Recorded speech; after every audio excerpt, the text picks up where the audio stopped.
Another instance of how reality may be stranger than fiction is the apparent overnight closure of operations of Bolt Mobility in numerous US cities. Yep, the electric scooter and e-bike rental company launched by Usain Bolt. What's even more strange? They did this by leaving on the streets light electric vehicles worth hundreds of thousands of dollars. Where did it all go and why? Let's find out. First, let's look at their mysterious vanishing act. We were all so excited when Usain Bolt, an Olympic gold medalist, debuted his own brand of electric scooters, but now that the company's bikes have been abandoned in various towns, everyone is wondering what happened to them. The renowned sprinter co-founded a dockless rental business called Bolt Mobility, which offered electric scooters. According to reports, the company has stopped operations in a number of American cities, including Portland, Oregon, Burlington, Vermont, South Burlington, Vermont, Winooski, California, and Richmond, Virginia. The electric scooter firm was founded in 2018 with the intention of revolutionizing transportation through safe, smart, and sustainable transit solutions focused on reducing traffic jams, parking congestion, and carbon footprint impact. People have been left with unanswered calls and emails as a result of the company's recent total withdrawal from at least 8 American locations. Isn't it eerie that the equipment has been left abandoned in a number of places? Even the company's CEO, Ignacio Zomez, has been unreachable by Bolt representatives. On July 1st, Bolt stopped providing service in Portland, and if you remember, the city suspended Bolt's operating license due to the company's failure to present the city with an updated insurance and pay some unpaid costs. About 18 months ago, Bolt Mobility was on what seemed to be a growth spurt. The Compatibility purchased the asset of Last Mile Holdings, which has the owner of the micro-mobility from Gotcha and OJO Electric in January 2021.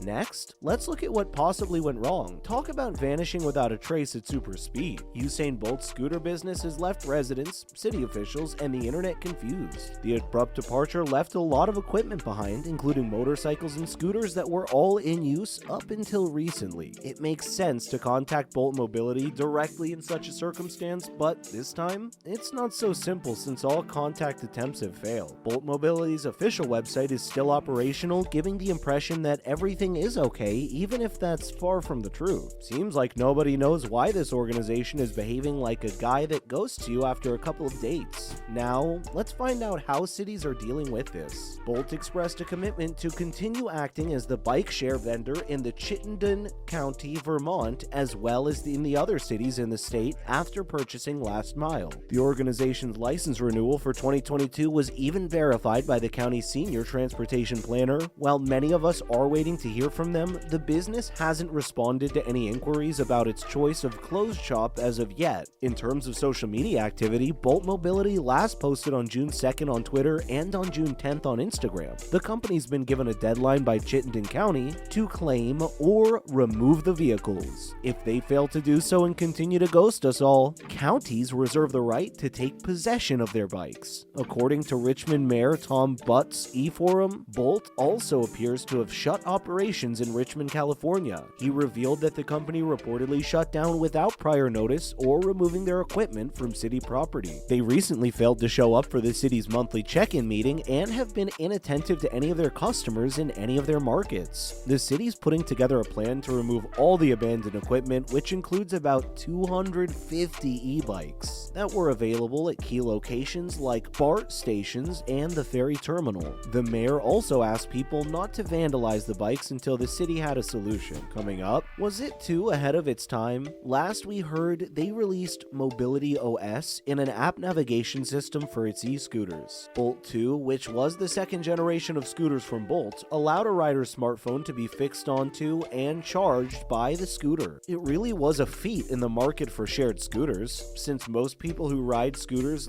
rely on Google Maps or Apple Maps for navigation. It was shocking that other companies hadn't thought of this earlier. Also, the system's reward parking zones urged users to park cars securely and maintain clean walkways. The Bolt 2's mount feature an integrated wireless smartphone charger that was powered by the bike's battery. Truly ahead of its time. That's why their disappearance is even more disappointing for us. Next up, what happens to all these abandoned bikes? Given that these electric bike types usually cost $1,000 each, Bolt most likely abandoned almost $250,000 worth of machinery in just one city. What happens to all this equipment is a legitimate concern. We're hoping that cities can find a new use for the bikes, but it seems like the operators probably lock the bikes and scooters. Maybe the OEMs, such as OKAI or another manufacturer of these shared e-bikes and e-scooters, can help by unlocking the software. Worst case scenario, they might potentially be disassembled. It's unfortunate to witness fine functional e-bikes and e-scooters being disassembled or destroyed due to a business's inability to manage its operations. It seems that Element LEV and the manufacturer of the Bolt mobility vehicles shared our feelings and didn't want to see so many e-bikes, scooters, and mopeds end up in the trash. After all, they were widely utilized for daily commuting, so people are also being massively inconvenienced. Element LEV made the decision to get in touch with the impacted cities personally and make an effort to unlock the cars so that the cities or another business can utilize them again. But there are many hurdles to jump through because the company doesn't have a direct deal with any of the cities like Bolt Mobility had. We wish we had the answers to what's going on with Bolt Mobility, but we're just as perplexed as everyone else. What's going on, Bolt? Maybe it's time for a formal press release. Now, in other news from the EV sector,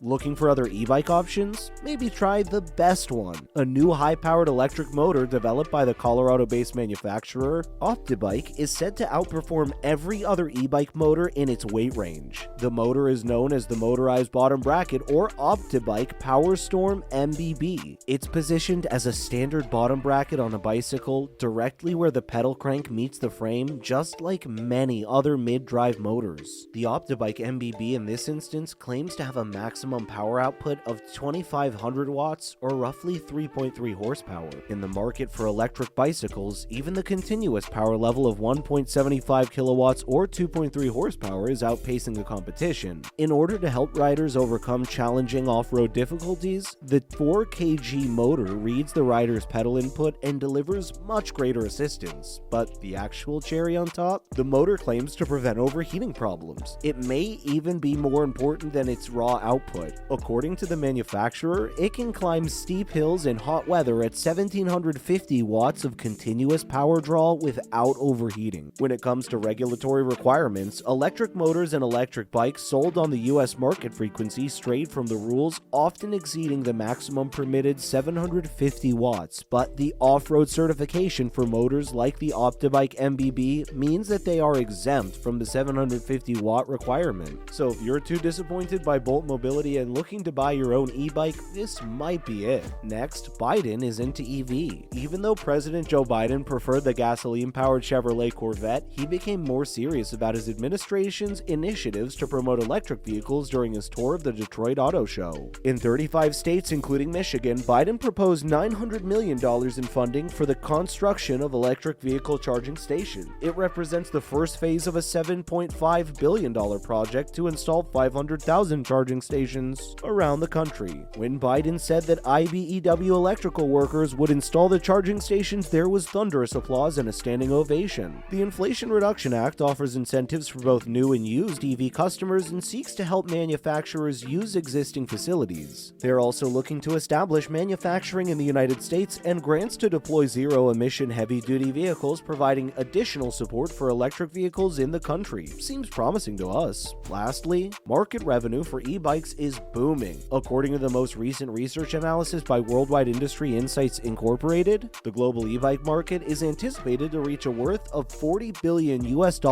by 2030. Industry developments will be influenced by government attention to reducing carbon footprint and maintaining a cleaner environment. The demand for e-bikes will rise as e-bike sharing gains popularity due to its accessibility and convenience, and the development of advanced batteries. And honestly, it's just way more fun to hop on a bike and go run errands. Plus, you get to save the earth. Win-win. That's a wrap for this video. What do you think is the reason behind Bolt Mobility's disappearance? Let us know in the comments below. As always, don't forget to like this video and subscribe to our channel for more videos like this. Thank you so much for watching. See you in the next one.